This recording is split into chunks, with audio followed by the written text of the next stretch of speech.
How the Bush family aided Planned Parenthood's rise. George H. Bush wasn't nicknamed Rubbers for nothing. Like his fellow GOP presidential contenders, Jeb Bush has fiercely condemned Planned Parenthood in the wake of hidden camera videos purporting to show their nonprofit employees discussing the sale of fetal tissue. In addition to pushing for a congressional investigation into the group, he has called on the next president to halt the more than $500 million in annual federal funding that it receives, and to redirect those funds to other women's health organizations.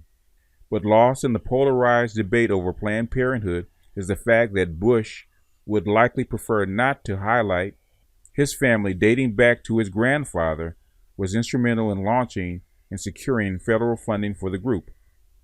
During the 1940s, when contraception was a controversial and largely taboo topic, Jeb Bush's grandfather, Prescott Bush, was an active supporter of Planned Parenthood, which was founded by Margaret Sanger in 1921 as the American Birth Control League.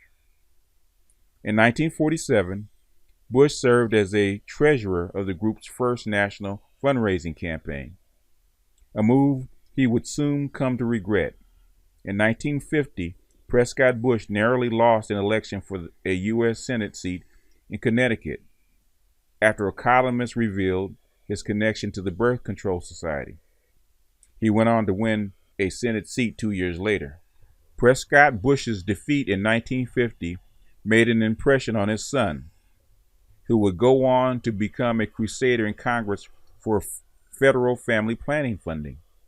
My own first awareness of birth control as a public policy issue came with a jolt in 1950 when my father was running for the United States Senate. George H.W. Bush wrote in the Forward 1973 book on the importance of family planning in the developing world. As a congressman from Texas from 1967 to 1971, the future president championed federal funding for groups including Planned Parenthood and access to family planning for all Americans. His dedication to the issue earned him the nickname Rubbers. In the 1973 Forward, Bush recalls being inspired by the congressional testimony of the president of Planned Parenthood, Alan Guttmacher, who had pushed for federal family planning funding in the late 1960s. Bush became a principal Republican backer of the 1970 family planning legislation that created Title X, the program through which millions of federal dollars flow every year to Planned Parenthood, the same money his son now wants to redirect or cut back. The legislation passed with bipartisan support and was signed by a Republican president, Richard Nixon. George H.W. Bush also boasted that he helped make information about birth control options available by working to repeal a federal prohibition on sending contraceptives and information about contraceptives through the mail. In 1971, Nixon made Bush an ambassador to the United Nations, where he embraced the issue of population control and the newly created UN Population Fund, which supports family planning services around the world. Success in the population field under United Nations leadership may in turn determine whether we can resolve successfully the other great question of peace, prosperity, and individual rights that face the world, he wrote. From the experience of his father, Bush learned that birth control was an important public policy issue, but potentially also a politically deadly one. As the Republican Party moved to the right in the 1980s, so did Bush. As Ronald Reagan's vice president, he embraced the GOP's anti-abortion platform. When he became president in 1989, he continued Reagan's plan of cutting off U.S. funding to the UN family planning effort, the very program he had championed during the previous decade, and blocking U.S. funding for family planning organizations abroad that provided abortion services or information about abortion. President Bill Clinton lifted these restrictions, but Bush's eldest son, President George W. Bush, reinstated them. Though Bush, too, was pro-life, he increased Title X funding in 2007. As governor of Florida from 1999 to 2007, Jeb Bush cut family planning funding and programs to spread awareness about birth control. In his first year in office, he used his line-item veto power to cut $500,000 for a model teen pregnancy prevention program in South Florida, operating out of the local Planned Parenthood office. In 2001, Bush axed more than $300,000 in family planning funding for poor women that had been administered by Planned Parenthood. That same year, according to the St. Petersburg Times, Bush proposed taking $1 million from the state's $5.7 million family planning funds and redirecting it toward teen abstinence-only programs that prohibited instructors from discussing birth control, the same kind of information his father had pushed to make more widely available. Even Republicans were squeamish about teen chastity program that barred any mention of contraception, and Bush's proposal was never adopted. Jeb Bush also signed a law banning the procedure known as a partial birth abortion in the state. Approved Choose Life specialty license plates and signed a parental notification law for minors seeking abortions. In 2003, Bush intervened in the case of a mentally disabled rape victim who had become pregnant, pushing for a court-appointed guardian for the fetus, even though the woman was not seeking an abortion. A court ultimately blocked his request. Later that year, when Bush waded into the case of Terry Schiavo, a brain-dead woman whom the Christian right fought for years to keep alive, he boasted that he was probably the most pro-life governor in modern times. Despite his anti-abortion record, Jeb Bush has struggled to gain the support of evangelicals in the first months of his presidential bid. While his family name brings with it money and connections, it also invokes moderate Connecticut Republicans who are socially liberal. Former First Ladies Barbara and Laura Bush are pro-choice. Despite Jeb Bush's conservative record as governor, the right wing of the GOP is always looking for evidence that he is not as conservative as he says. 2 weeks ago, the right found its smoking gun. A pro-life news site revealed that Bush had served as a director of the Bloomberg Family Foundation at the same time that the charity gave tens of millions of dollars to Planned Parenthood. Questioned about this during the first Republican primary debate on Thursday, Bush claimed his role was not to approve the budget line by line, but as a whole.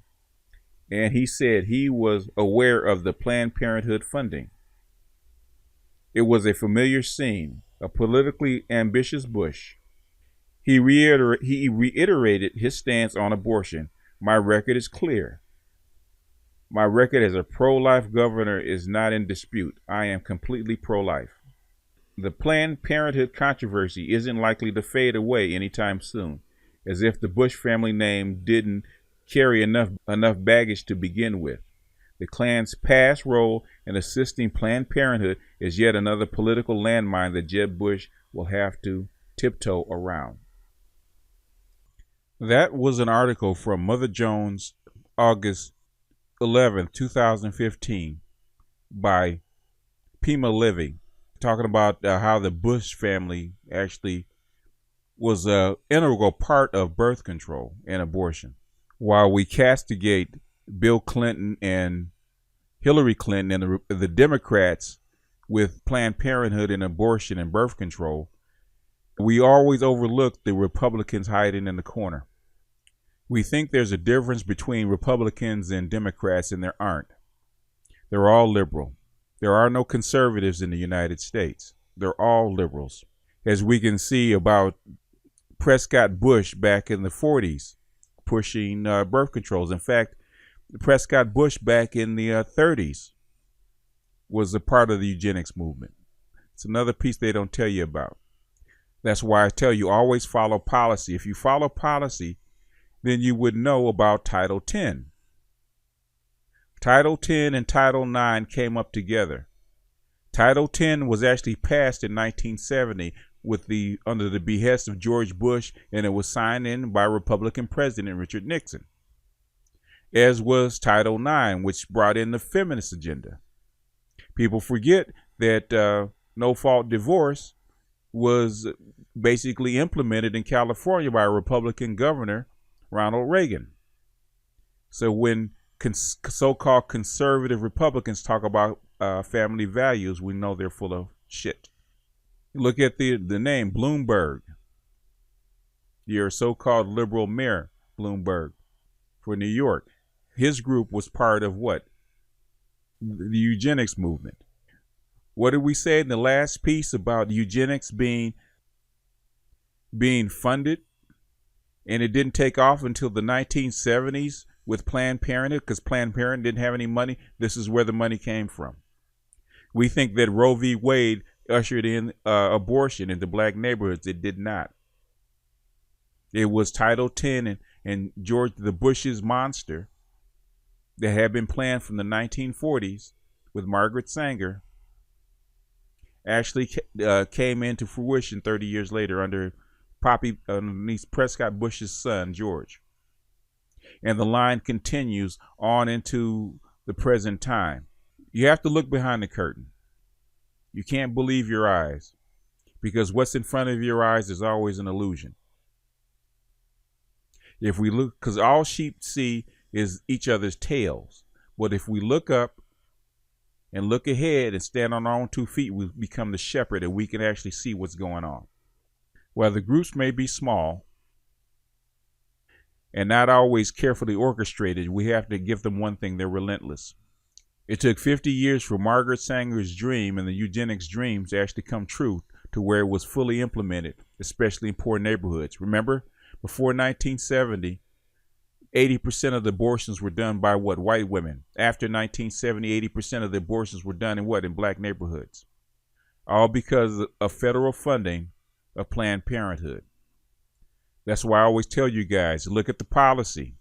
Money and function always follow policy, especially in the United States, and it has been that way for the entirety of this country's history. Now that I brought the eugenics movement up to the present day, as we can see, we're going to close out this chapter, and we're going to start the next chapter on assimilation. Because I do believe assimilation is the final solution for the Negro question. But we'll see. With that, I'm going to close out this particular chapter and close out this particular segment of the series, and I'll see you guys on the next one. This is BGS out.